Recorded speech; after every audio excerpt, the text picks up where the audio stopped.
Labdien, dārgie draugi! Šodien savā ziņā ir vēsturisks mirklis, jo šis ir pirmais mūsu Meža nozares jaunā podkāsta, vai sauksim viņu par raidījumu. Pirmais ieraksts Koksnes gadsimtā, kurš patiesībā ir sācies jau pirms 20 un vairāk gadiem.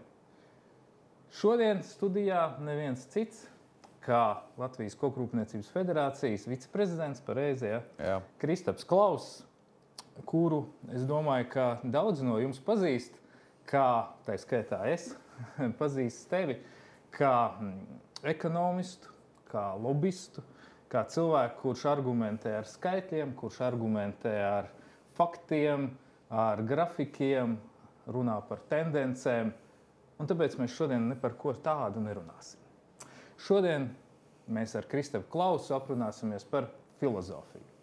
Bet pirms, Kristap, mēs sākam mūsu sarunu, vai tu zini, kas ir piča runa? Nē. Nekad neesi dzirdējis tādu terminu? Nē. Brīnišķīgi, tad tā būs pirmā reize, kad tu būsi spiests veikt šo piča runas eksperimentu. Respektīvi, stāsts ir tāds. Ļoti īsi. Tur formāti atšķirās minūte, 5 minūtes, 3 minūtes. Tev ir kaut kā jāpamato sava doma vai savs viedoklis vai jānoreprezentē sevi. Tas šodien tas būs tas pēdējais. Iedomājamies, ka mēs ar tevi braucam liftā. Tev ir 1 minūte laika, lai pamatotu, kāpēc tu varētu sēdēt šeit, runāt ar auditoriju gan par Meža nozari no ekonomiskās puses, kurā tu esi eksperts, gan par filozofiju. Kā tu sevi noraksturotu? Es esmu ideāls pirmais kucēns, kuru vajag noslīcināt šajā podkāstu raidījumā, lai visi pārējie no maniem iemācītos, kā nevajag uzvesties. Un tā kā man, principā, ir tāda kauna sajūta breti, kad piemīt, tad to es izvēlējos tieši mani. Jā. Tā ir sākam. Ideāli par kaunu sajūtu, tur ir viss kārtībā. Bet par to kokapstrādi un kokrūpniecību. Kristap, tu putnu būrīti māki uztaisīt? Jā. Kādu? Normāli. Kādam putnam? Tu mazajam ērgli varētu uztaisīt? Un kāpēc man tādu es negribu savā dārzā? Es gribu tikai dziedātāju putnu strazdu vai kādu citu mazo čiepstētāju. Nē, aizmirst. Tev patīk?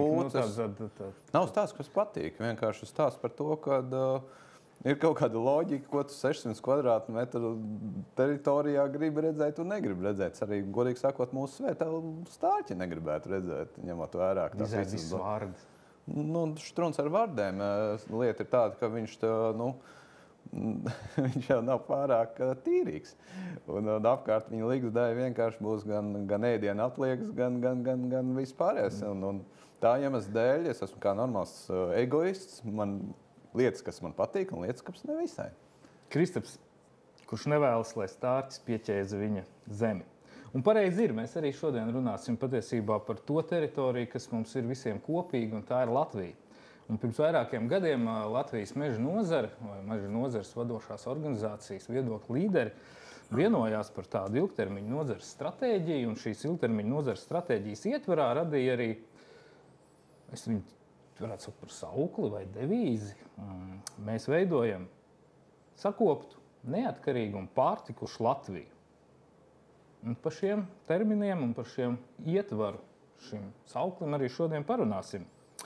Un, Kristap, tomēr tu esi ekonomists, tu esi skaitļu cilvēks. Kā tev liekas šie pārticis sakops? Tas vispār ir kaut kā izmērāms, ja tie ir tādi subjektīvi lielumi tomēr? Pirmkārt, tā ir misija. Un kā misija viņi ietver sevī gan racionālo graudu, gan patētismu. Un, protams, ka šajā misijas definējumā ir abas divas lietas. Bet, ja mēs vējam to racionālo graudu, diezgan slikti būtu, ja mēs negribētu sakopt Latviju, jo mēs kā nozara esam vairāk kā pusi Latvijas teritorijas, principā, zem mūsu apsaimniekošanas tiešā vai netiešā formā ir. Tā kā, tas ir pirmkārt loģiski, ka mēs negribam būt Tie, kas sabojā gan vidi, gan dabu, gan izskatu, gan arī tautsājumniecību. Piedod, ka es tev pārtraucu, bet tieši to jau mums patiesībā visvairāk pārmet. Ka mēs te visu izpostam, ka būs tūlīt tās tuksnesis. Mēs fundamentāli, Kristap, mainām ekosistēmu. Jā, un par to mēs noteikti arī parunāsim, bet jebkurā gadījumā mēs parunāsim noteikti par šausmīgi daudzām lietām, ko ekonomikā dažkārt dēvē kā nirvanas paradoks vai nirvanas maldiem.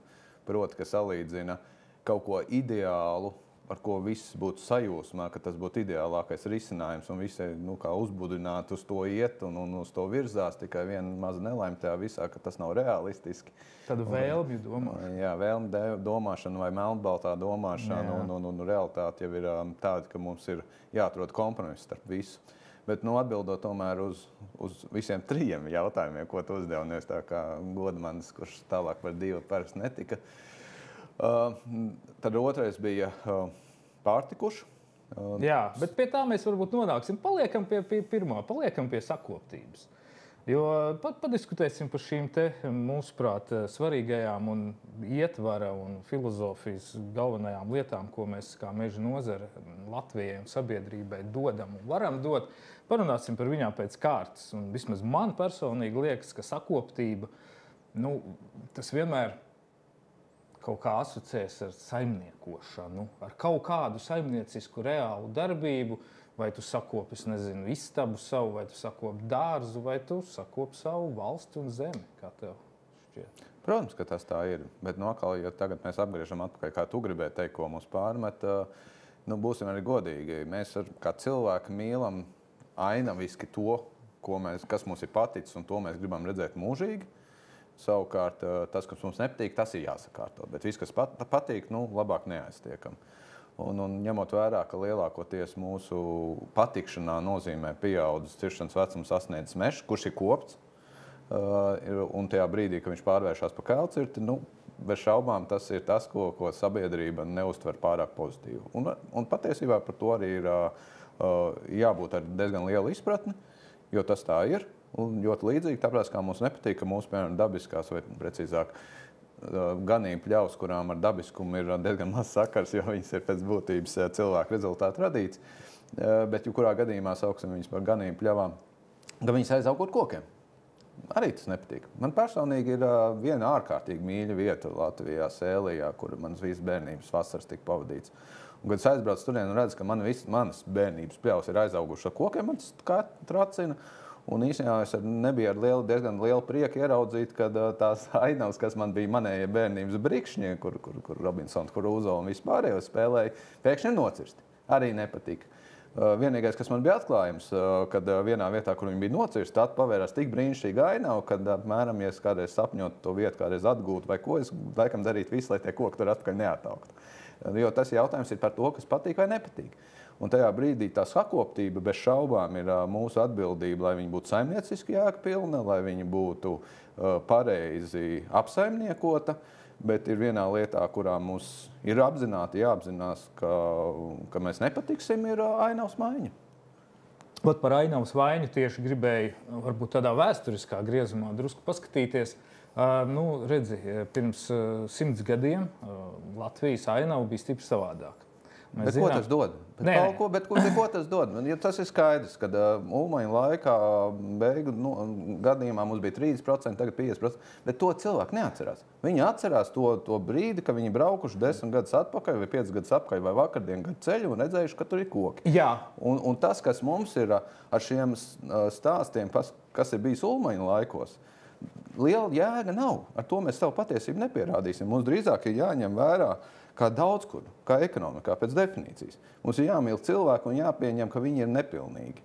Mēs arī esam nepilnīgi. Un šīm nepilnībām arī ir jāspēlē, un tajā brīdī ļoti iespējams, lai, piemēram, kad es aizbraucu uz Skotiju, kur, ja mūsu vidējā kailcirte ir ap 2 hektāriem, Skotijā vidējā kailcirte ir ap 27 hektāriem. Bet tajā brīdī, kad es braucu gar turienu un redzu tos, teiksim tā, noskūtos kalnus, jo salīdzināt ar mūsu dabas aizsardzības prasībām Skotiem nav nekā, vienkārši viņi noskuja. Bet viņiem labi tas izskatās. Vienkārši forši izskatās, ka kalns ir beidzot atbrīvots no tiem kokiem. Un līdzīgi tā mums ir jāskatās, kas vizuāli cilvēkam labāk patiks. Iespējams, mums jāatsakās no kantveida vai taisnas stūra veida cirsmām, jāveido kaut kādā veidā, viņas kaut kādas līkumainākas, kaut kādas savādākās formas. Jā, puzles formā. Un ļoti iespējams jāskatās šīs lietas, un to jau arī eksperimentē šobrīd. Tā iemesla dēļ, manuprāt, atgriezties un cerēt, ka mēs kādu mainīsim viedokli ar to stāstot, kas ir 50 gadus atpakaļ bijis vai 100 gadus atpakaļ, mums neizdosies. Tas mums ir kautiņš tā kā brīdī, ka mēs algoritmus radām. Kaut vai par CO2 piesaistēm un vispārējo. Ja mēs gribam šodienas cilvēku, runājam šodienas notikumos. Jā, šodienas cilvēkam vajag šodienas notikumus, bet kāpēc es nepavelti par to vēsturi gribēju tomēr pieskarties, jo man šķiet, ka šeit ir tāda atkal jau fundamentāli filozofiska doma apakšā, kā mēs izmantojam savu zemi. Un pirms tiem 100 gadiem, tur, kur bija šobrīd mežs, un ko tu saki, tas jau ir tagad tik tāls laiks, ka cilvēkus to vairs neskatās, bet pirms tam tā bija patiesībā lauksaimniecības zeme. Jā. Tā bija saimnieciska zeme, tā bija ražojoša zeme. Pagāja 100 gadi, pa vidu bija kas? Padomu laiki. Padomu laikos mēs varam runāt par ļoti lielu tādu, kā lai to saka, patriotisku saimniekošanu Latvijā. Droši vien īsti nē. Atkal, īsti nē, un tur tas ir šausmīgi daudziem mīti, kas nāk no turienes, kā piemēram Latvija taupīja savus mežus un necirta. Šis bija jautājums, ko es gribēju parunāt. Jā, un tas, protams, nav man stingri pierādījumi tam apakšā, bet ņemot vērā, kad tajā pašā laikā runājot ar taviem kolēģiem vecāku gadu gājumu, kas ir piedzīvojuši, kā bērns nāca no Krievijas, gandrīz visas Latvijas vienieru pārstrādē. Viņš faktiski uz vietas netika iegūt. Tad tu sāc lēnām aizdomēties, kāpēc? Vai tāpēc, ka kāds gribēja Latvijā taupīt mežus, vai arī tāpēc, ka tur tajā galā bija bezmaksas darba spēks, gulagu, cietumnieku un vispārējo brīvības atņemto gan pēc būtības, gan politiski iemeslu dēļ atņemtiem brīvību cilvēki, kas pa velti vergojot strādāja, sakrāmēja iekšā, padomu izpratnē bezmaksas loģistikas tīklā, un tajā brīdī Latvijā to būtu iegūt bijis daudz dārgāk, daudz sarežģītāk, kā to atceramies, kad bija tās lielās, mēs neatceramies, mēs nebijām piedzimuši, bet ko mums stāstīja, tā kā bija tās lielās vēgās 60. 70. gados, kad es aizmirsu, kurā gadā. Tajā brīdī jau arī, kas atbrauc tos mežus novāc pēc Gucuļu Ukraiņu. Tas vien parāda to, ka ļoti iespējams tās stāsts, ko mēs esam radījuši skaisto mītu, Latvija taupīja, patiesībā bija ļoti saimniecisks lēmums. Latvijā neviens negribēja čakarēties ar mežstrādi, bija daudz vienkāršāk to sakārtot ar vergu darbu tālajos Krievijas ziemeļos. Tā kā bieži vien mums ir šīm lietām, mēs jau mīlam to patētismu ielikt, mēs mīlam pielikt to visu skaisto, bet pārsvarā vismaz mana pieredze rāda, ka lielie procesi tiek mainās vai cilvēks vada tādas sīkas viņu ērtības vai egoistiskās izpausmes arī nepilnības. Bet es šoreiz saku to visu ar mīļumu, jo pēc būtības... Tādi mēs esam tie cilvēki. Jā, tādi mēs esam tie cilvēki. Vienalga, ja arī paskatāmies mūsu laiku vēsturē, kādā veidā mēs panācām, ka aploksņa algas šajā nozarē strauji samazinās, vai kādā veidā mēs panācām, ka beidzot tur meža darījumi notiek legāli privātā sektorā. Vienkārši spēlējām uz cilvēka vājībām. Un tajā brīdī, kad tu viņus apzinies un to neignorē un strādā reāli cilvēki, tad tu ar kaut ko var panākt. Redzi, tu runā par šo cilvēku mīlestību un mīļumu. Es gribu visā tajā ielikt tomēr tādu lielāku ietveru. Arī mīlestība pret savu valsti un mīlestība pret savu valsti, man liekas, tomēr sākas ar to, ka mēs paskatāmies uz to, kas tad mums šeit vispār ir kā tāds pamatresursus, kā vispār balstīt kaut kādu valsts esamību. Es nezinu, droši vien, ka tu man neapšaubīsi, ka tas galvenais pamatresurs mums tomēr ir zeme.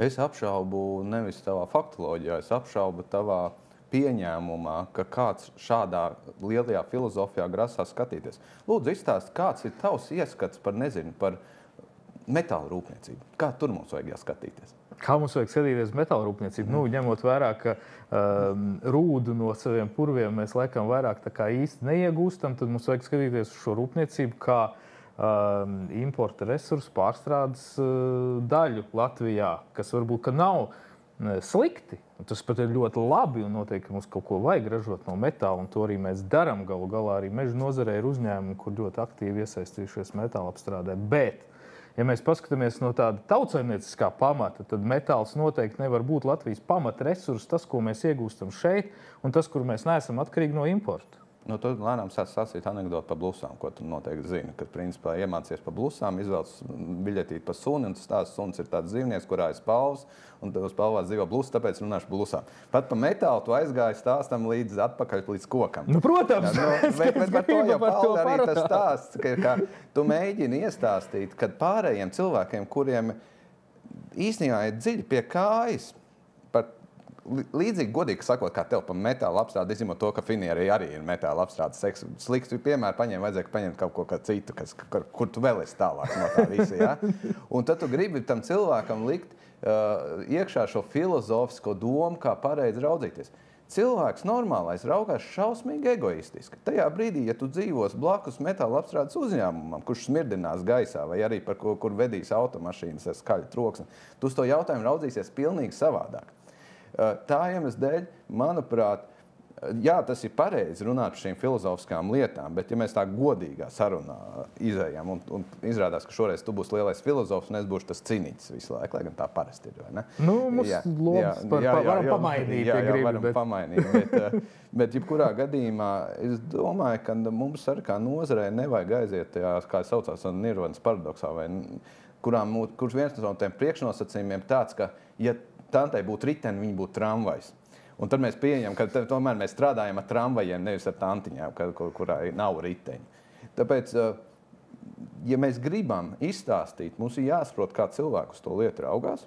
Starp citu, to pietiekami nopietni arī skatās. Piemēram, Silau, viņa pēta ne tikai to racionālo sadaļu, viņā ir pietiekami daudz pētījumu arī bijuši par šo cilvēku izpratnes. Piemēram, jaunaudas vasarā nevisai patīk, es domāju, tie kociņi 10-15 centimetru augstie. Ziemā viņi izskatās ideāli. Cilvēks šausmīgi mīl izcirtumus ar šiem mazajiem kociņiem, kur ir tīpaši izglīts ārā. Tas spriedītis galīts. Jā, tas zaļais spriedītis galīts, jā, tas patīk. Un šīs ir tās lietas, kur mums ir jāskatās uz reāliem cilvēkiem, kā viņi raugās, un lielā mērā kā nozare, kura neizbēgami spiegties produktivitāti, kas tikai nozīmē to, ka viena darba padarīšanai mums būs vajadzīgi ar vien mazāk cilvēki. Ejot šo ceļu, mums ar vien mazāk būs argumenti, kāpēc sabiedrībai izstāstīt, kāpēc mēs vispār esam vajadzīgi. Jo šobrīd retie vairogi, kas mums ir, tiešām ir būtiskā loma reģionu nodarbinātībā. Piemēram, Vidzemē 4. 5. daļa no privātā sektora strādā meža nozarē. Nu, to nevar apgāzt pilnīgi neviens. Mēs esam ļoti nozīmīgs spēlētājs. Bet ejot produktivitātēs priekšu, protams, ka šis proporcijas samazināsies. Tad mums ir atkal iespējas tajā stratēģijā vai misijā jau mums bija 3 tie mērķi. Viens no mērķiem bija kāpināt produktivitāti un otrs arī kāpināt izlaidi. Un lielā mērā neaugot kā nozarei plašumā, mums nodarbinātība neapšaubām sakratīsies, mēs pazaudēsim argumentus, kāpēc sabiedrībai vispār mūs mīlēt. Saprotamos argumentus, sabiedrībai saprotamos argumentus. Tas ir uzsvars. Sabiedrībai saprotamos argumentus. Ekonomiski mēs visu laiku būsim nozīmīgi. Bet sabiedrībai saprotam, mēs kļūstam ar vien mazāk. Un mums būs jāatrod šie stāsti, un visvieglākais veids mums pašiem ir augt. Tāpēc tie 3 mērķi, kas ir ielikti produktivitātes kāpināšana mežos, kur pēc būtības atkal godīgi apakšā egoisms, mēs saprotam, ka saimniecisko mežu platības samazināsies. Tajās platībās, kas mums paliek, mums ir jāspēj radīt vairāk koksne un ātrāk koksne. Otrais, šis cilvēku laika vērtības izmantošana, produktivitātes kāpums ir skaidrs arī. Ja mēs nespēsim celt savu produktivitāti, kas nozīmē radīt gan spēju maksāt lielākas algas, iegūt lielāku peļņu un tehnoloģijas jaunākās iegādāties, tad mēs kā nozara vienkārši mūsu pārpriekš, mūsu darbinieks, mēs beigsimies. Un trešais ir šis spēja augt. Un visā viņā apakšā, lai ar kādā patētismā mēs ietvertu tos vārdus, arī ir mūsu nozares egoisms. Principā izdzīvošanas kods. Tāpēc ja mēs ejam uz filozofiskām sarunām atpakaļ, es visu laiku sēdēšu to, ka raugamies uz reāliem cilvēkiem un viņu reālo domāšanu. Jā, bet es saprotu, redzēju, tu pats arī saki, ka mums ir izdzīvošanas jautājums. Izdzīvošana ir, protams, atkarīga no konkurētspējas. Tu runā par produktivitāti. Produktivitāte protams, ir būtiska nevis kaut kādā vienā posmā, kur mēs varam teikt, jā, ka mums rūpnīcā tagad ir jāražo produktīvāk vai ražīgāk, bet tas ir visā vērtību ķēdē. Vērtību ķēde sākas uz zemes.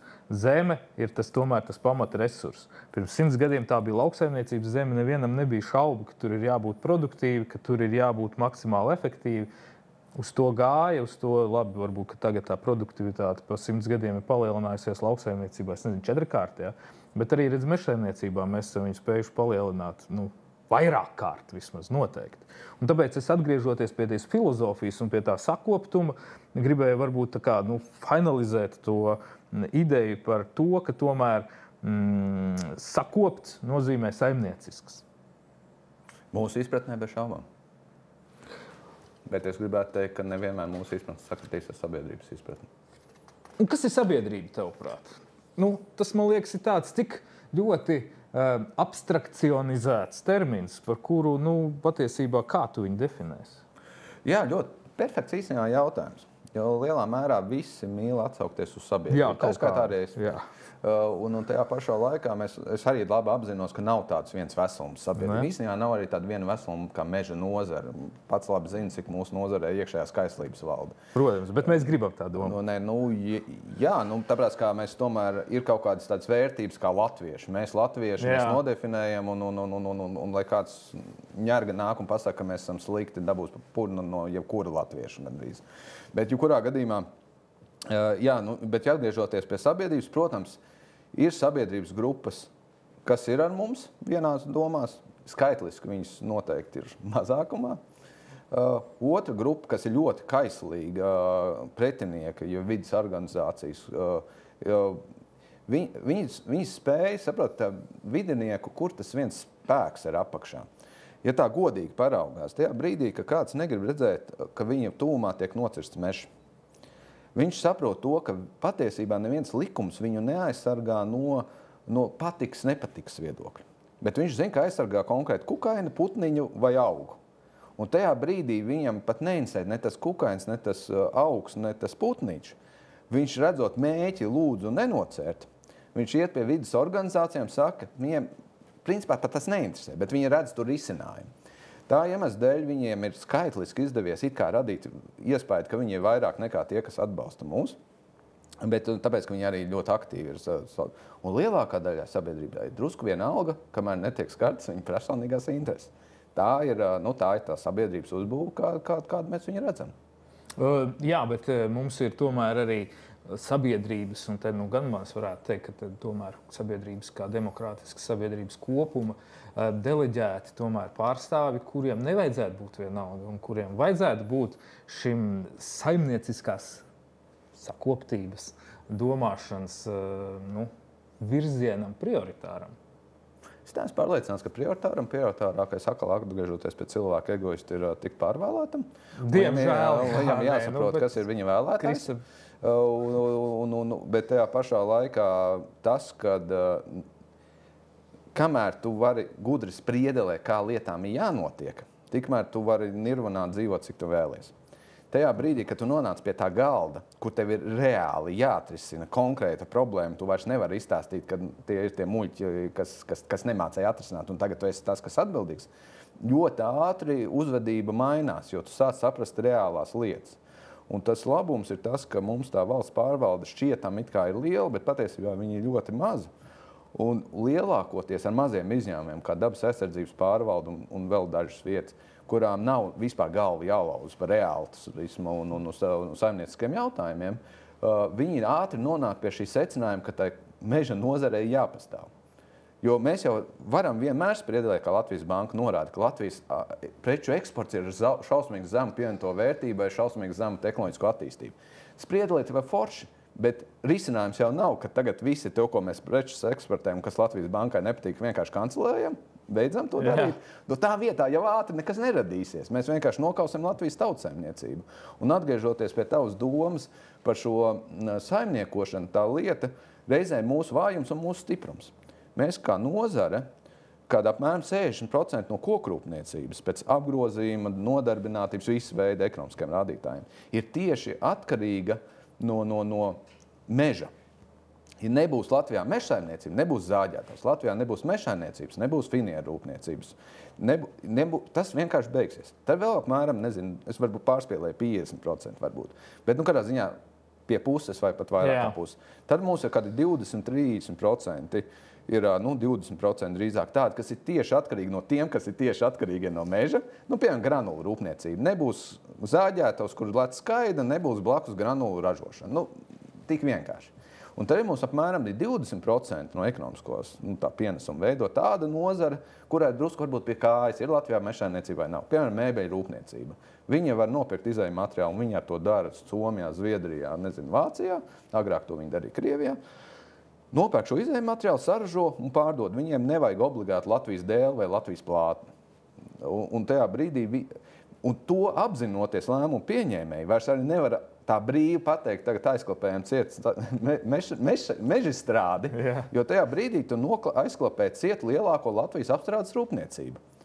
Un tā ir tā realisms, pie kā arī atgriežas tie politiķi, kuriem ļoti iespējams pat sirdī mēs kaitinām līdz pēdējam, bet tajā brīdī, ka viņiem jāsaprot, ka jāizvēlās, vai Latvija ir labklājība, vai Latvijā ir tautsaimniecības aktivitāte, vai arī, bet tad ir jāpacieš tāda blakna, kā mēs, kā mežstrāde un kokrūpniecība. Vai arī iznīdējam tas, kas viņiem vizuāli nepatīk, bet tajā brīdī palaižam pa pieskaru Latviju kā valsti. Jā. Viņi pieņem to lēmumu, ko viņi pieņem. Paldies Dievam, šobrīd saprātīgos.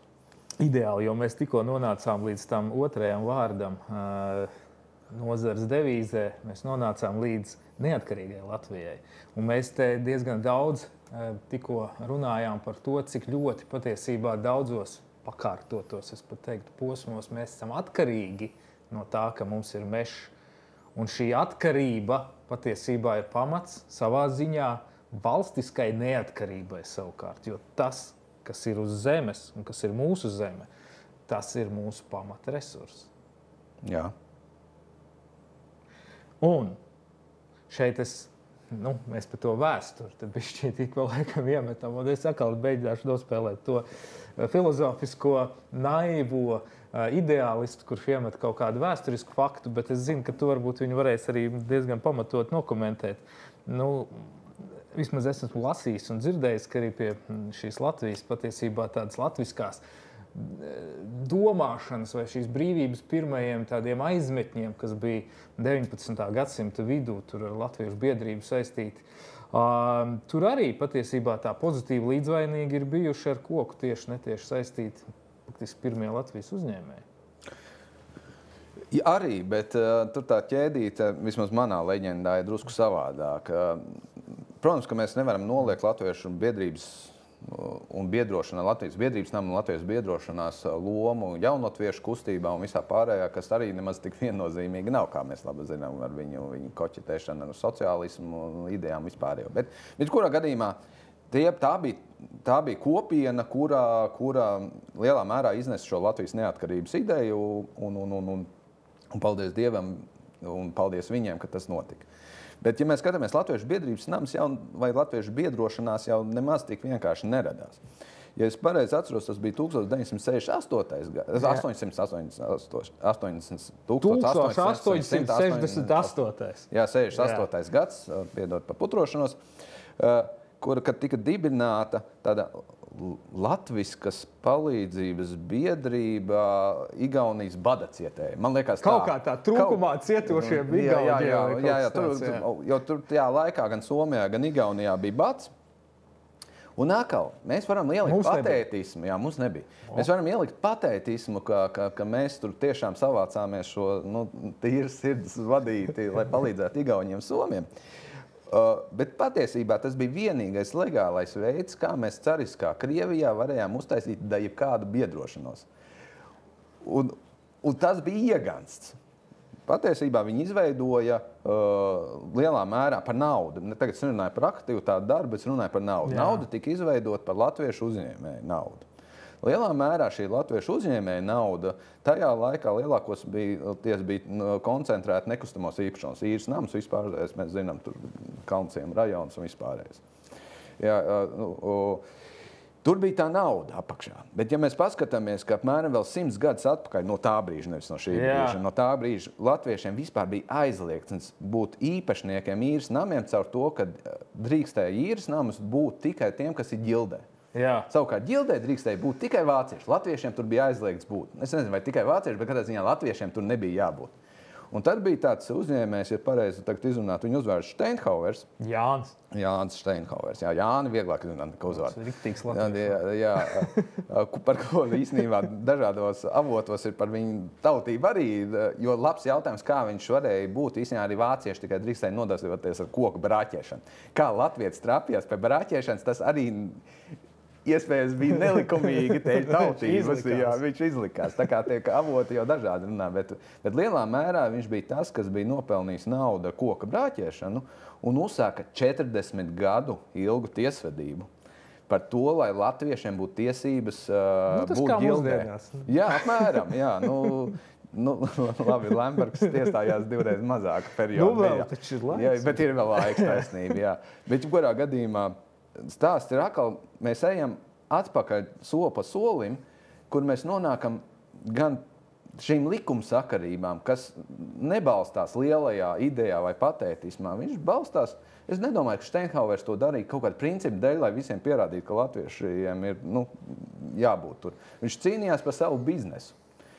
Bet tajā pašā laikā viņš bija viens no pirmajiem, kas vispār bija organizēja Jāņus kā tādus un vispārējo. Tur tādā ziņā viņam visa cieņa, ko viņš ir izdarījis, kaut kādu savu veidu Dombrovskis, līdzīgi kā Ziemeļblāzmā. Augusts Dombrovskis precizēs. Augusts, jā, bet jebkurā gadījumā tā vēsture ir tāda, ka tā velkot ķēdīt atpakaļ un radot labu leģendu, mēs varam pierādīt, ka pie Latvijas kuma un Latvijas valsts nācijas pamatiem atkal sēdēja koku biznesu un nevelti eposā Lačplēs arī koknes. Jā, starp citu. Par sīju es izliekšos. Spāris izliekšos. Par spāri, bet vienalga, jā. Redzi, bet ja mēs paskatāmies tomēr uz to neatkarību arī no tāda praktiskā viedokļa, tad man vismaz personīgi neatkarība, tas asociējas ar kaut kādu brīvību, pašnoteikšanos, spēju savos lēmumās un rīcībās būt arī neatkarīgam. Un skaidrs, ka padomu laikos tas viss bija pilnīgi savādāk, bet kā ir tagad, Kristap, kā tev šķiet, mēs tagad savos lēmumos, savās rīcībās, cik ļoti mēs šeit, tajā Latvijā, arī tā skaitā attiecībā uz to, ko mēs darām ar savu zemi un ar savu mežu, cik mēs esam neatkarīgi? Vai tas vispār ir iespējams? Varbūt arī tas ir tāda vēlmju domāšana. Tu zini, ka man galva ir pilna muļķībām. Es zinu, tāpēc es tevi uzaicināju. Un tad ir tāda anekdote, ka tu vari bērnu saviem, vecākiem, kad tu esi tikko pieaudzis, nevis ka pašam vēl bērni, bet tajā neatkarībā var teikt, ka es esmu pieaudzis, dzīvoju neatkarīgi no vecākiem, un man ir brīvi ļauts ballēties, cik vien vēlos, krienot starp tiem darbiem, kuros es strādāju. Ja? Tā ir tā realitāte, ka tā neatkarība tomēr slēpjas tajā, vai tu vari atļauties pats samaksāt savu dzīvi, un tas ir baigi svarīgi. Ja mēs būtu atkarīgi no kaut kāda lielākā pupa, es atvainos par izteicienu, tad tas ir ļoti, ļoti bīstami. Un tā kā tas ir ļoti svarīgi, ka mums tomēr ir nozares, un viena no neatkarības pazīmēm ir tas, ka mums tomēr tas importa, eksporta saldo ir pēc iespējas par labu eksportam un mazāk importam. Un mēs esam faktiski man šķiet vienīgā preču nozare noteikti, gan jau pakalpojumu sfērā ir arī vēl citi piemēri, bet preču nozarē mēs esam vienīgā, kuriem mēs vairāk eksportējam nekā importējam. Mēs nesam iekšā naudu valstī. Kā tik lauksaimniecība ar šobrīd neaiziet jau pozitīvā solā? Nav pārliecība, bet lauksaimniecība kā tāda var būt. Jā, es domāju, ka lauksaimniecība kā tāda, bet es atkal skatos viņus kā pārtiks nozari. Līdzīgi kā es saucu kā meža nozari, tad es sauktu viņus arī par pārtiks nozari. Pārtiks nozarē, diemžēl, nē. Mēs vēl joprojām esam importētāji. Bet, jebkurā gadījumā stāsts ir par to, ka mums ir jārada ienākumi, un es savulaik disertācijā es to nepierādītu, bet atkal rēķinot ekonomiski, es esmu izrēķinājis to, ka patiesībā katrs darbinieks, kas strādā meža nozarē, ietekmē labklājību vēl 9 Latvijas iedzīvotājiem.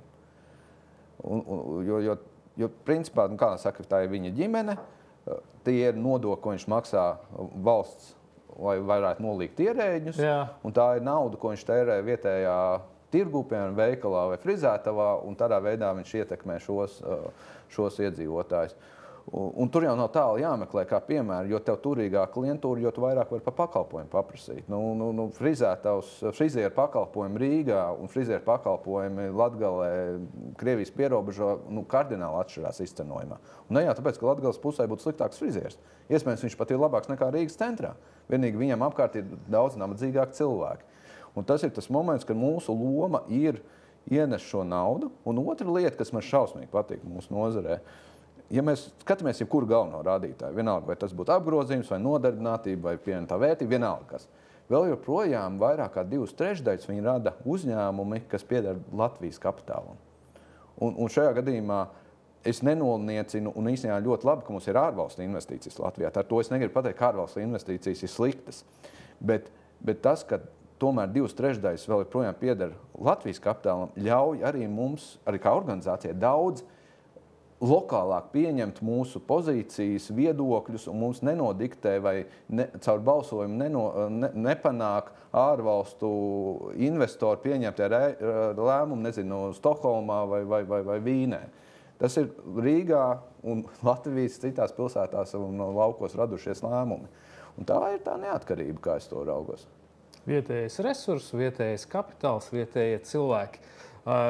Kopā tas viss rada šo pārtikušo Latviju. Bet, tu arī teici, redzēji, pierobežā ir vienas algas, vai viens pakalpojumu cenas, Rīgā ir citas, pierobeža skatās uz Rīgu, ar skaudību, varētu tā teikt.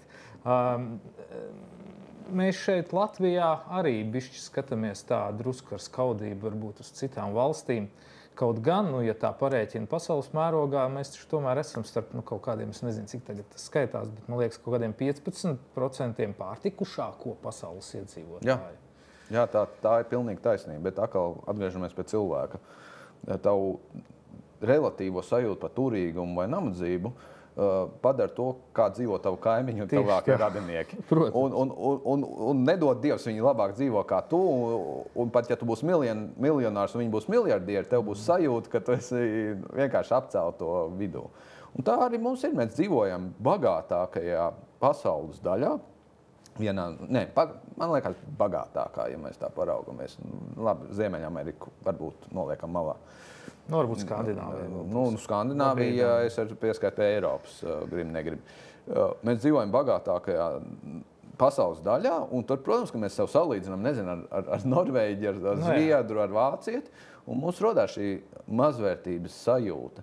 Lai gan patiesībā, ja mēs savu sagalīdzinātu, nezinu, ar Indietu vai Bangladešu vai jebkuru citu vietu, tad vai Āfriku. Vai Dienvidameriku. Vai Dienvidameriku.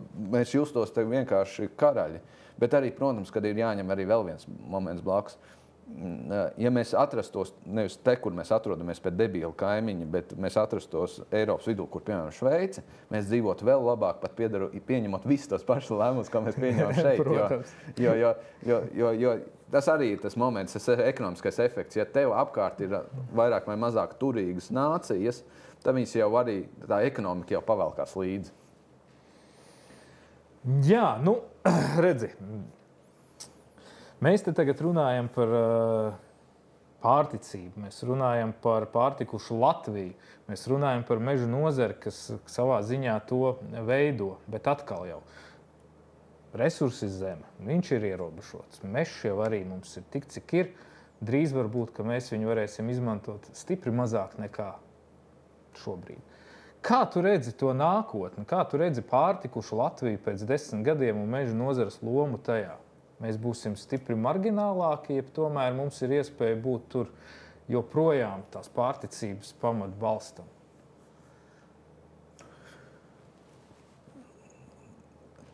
Ir bijuši brīži pat šajā neatkarības periodā, ka mēs veidojam tuvu pie 50% no Latvijas preču eksporta. Tāpēc, ka citi bija maziņi. Jā. Un paldies Dievam, ka tagad mēs veidojam zem 20% un nevis tāpēc, ka mēs būtu nokritušies savām. Nē, mēs esam vairāk kārt audzējuši savu eksportu, bet pārējā Latvija straujāk augus. Tā iemesla dēļ es Latvijai, protams, novēlētu to, lai mēs kļūtu tajās mūsu īpatsvars kopīgā ekonomikā, kļūt ar vien mazāks un mazāks, jo tas nozīmē, ka visas pārējā Latvijas tautsaimniecība straujāk aug. Es, protams, ceru, ka mēs kļūsim mazāki uz tiešām jēdzīgām tautsaimniecības sadaļām, nevis uz kaut kādām, es nezinu, glupībām. Ko tu sauc par jēdzīgām sadaļām? Nē, piemēram, tas ir skaidrs, ka digitalizācija un šī te pasaules sadaļa, pakalpojumu sadaļa, kas ir saistīta ar digitalizācijas, viņi ir vērtīga. Viņi tiešām ir vērtīgi, viņi balstās cilvēka intelektā un tā sadaļa, ja mums brauks IT pakalpojumu eksports, tas ir tikai labi. Bet atkal atceramies, ka tā nav masveida nodarbinātība.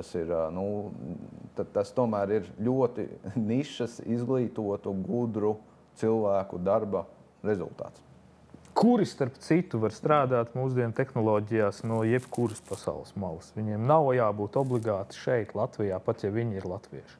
Jā, un tā ir tā lieta, ko mums vajadzētu panākt. Un īstenībā es pat savā ziņā neizslēdzu tādu varbūtību, ka Latvija, es tagad nerunāju par tuvākiem 10 vai 20 gadiem, es runāju par kaut kādiem 50 vai 70 gadiem, kad ļoti iespējams dēļ ārkārtīgi labvēlīgā salīdzinoši ar Dienvidu Eiropu klimata apstākļiem, ar pieņēmumu, ka mēs ar to debilo kaimiņu tiksim galā un atturēsim viņu no mums, ja, kad īstenībā pie mums brauks dzīvot eiropieši.